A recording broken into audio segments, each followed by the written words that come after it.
I saw so I've been reading the preseason prognostications, Yeah. because that's what I like to do. Actually, I haven't. I just saw that Phil Steele put out his rankings of the Big Ten teams. Mhm. So I was reading through this and skipping over some of it because it's really boring. Sure. And then other parts caught my eye. He does have Oregon number 2 behind Ohio State. Behind Ohio State. That makes sense. Number 3, he's got, it's interesting. 3, he's got Penn State, but 4, he's got Michigan. Oh, okay. And I wonder how many people think Michigan might have a big fall off, with they Harbaugh lose gone and a lot. Yeah. And I mean a lot off that team. they only have 7 returning starters. Yeah, and then, you lose Harbaugh. Plus transfers. Yeah. So, look, let's not act like Michigan was just this, 10-year, run of dominance. So, yeah, I would expect that Michigan does have a big fall off. I'm not saying that Michigan's going to win 4 games or anything, but I don't think that's weird at all to put them at 3rd or 4th. Do you know who he has last? You have to guess. I'm going to. And by the way, there are 18 teams in the Big Ten now. I know. I'm going to take the fact that you're kind of being coy about it. Coy. Well, like, you got the standard ones. Like, I don't think you would.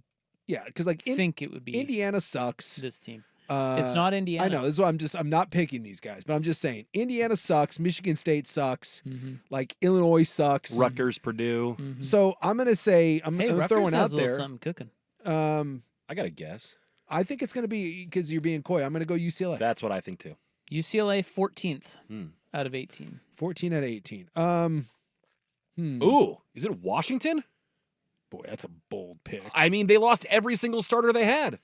Washington 11 out of 18. About Washington, he says, wait, where'd that go? He says, no team experienced more turnover year to year than the Huskies. Kalen DeBoer left, blah, blah, blah. His departure led to the Huskies returning only 36% of their production, which is number 130 in the nation. Mm-hmm. But the future is bright under new head coach Jed Fish. Yeah, I don't. Kind of generic. So they return 6. They return 2 offensive starters and 4 on defense. Yeah, it's a bit of an uphill climb again. So it's weird. So it's none of the, I don't know, Northwestern. He's got Rutgers 8th. Yeah, Shiano is actually. I mean, that guy wins. Yep. I think they won 7 or 8 games last year, if I'm not mistaken. Did we have that? Rutgers had a winning record. Rutgers was a bowl team last year. I think they won 7, 8 games. So yeah, Rutgers isn't dreadful. Again, is it like, are we going Jonathan Smith? Are we going Michigan State here? Ooh, that's a good guess. Are we going Sparty? Yeah, they were. Rutgers was 7-5 last year. That is correct. Yeah. It is Jonathan Smith and Michigan State. There you go. Dead last in the Big Ten. Because they kicked rocks last year. I mean, they weren't good when they fired Mel Tucker. It's not like things were going great. I think they fired him. I think they cooked up that excuse to fire him. But I want to say they finished maybe 3 or 4 wins. And they bring in Jonathan Smith. And Jonathan Smith is a builder, but it's not act like Jonathan Smith is like just collecting talent left and right. And their best defensive player, he's in Oregon right now. They have 1 projected all Big Ten first-team player, and that's their punter. Are they the new? Am I going to have to get Welcome to Big Ten. an Iowa? I'm going to have to switch my Iowa punts jersey to a Michigan State punts jersey? What you're going to need to do is get tickets to the Iowa-Michigan State game so you can truly appreciate punting. And wear my punts sweatshirt, which, by the way, is my favorite sweatshirt. I love that thing. This says, Michigan State has a bright future under head coach Jonathan Smith, but expecting a turnaround in year 1 may be premature. The Spartans enter with a talented but inexperienced quarterback in Aiden Childs and a 24-person transfer class. Yeah. Turnover is a good thing entering a new coaching regime, but it usually doesn't lead to immediate wins. Yeah, and that's my thing with Jonathan Smith. And it's like when he got to Oregon State, that guy proved that he can build something. And he'll build something at Michigan State. But, at Oregon State, he didn't build a national power. He was building a good, solid team, and I think he'll do that at Michigan State. But absolutely, new quarterback, new system, all that stuff. And you mentioned 24 transfers. There's going to be some bumps in the road there.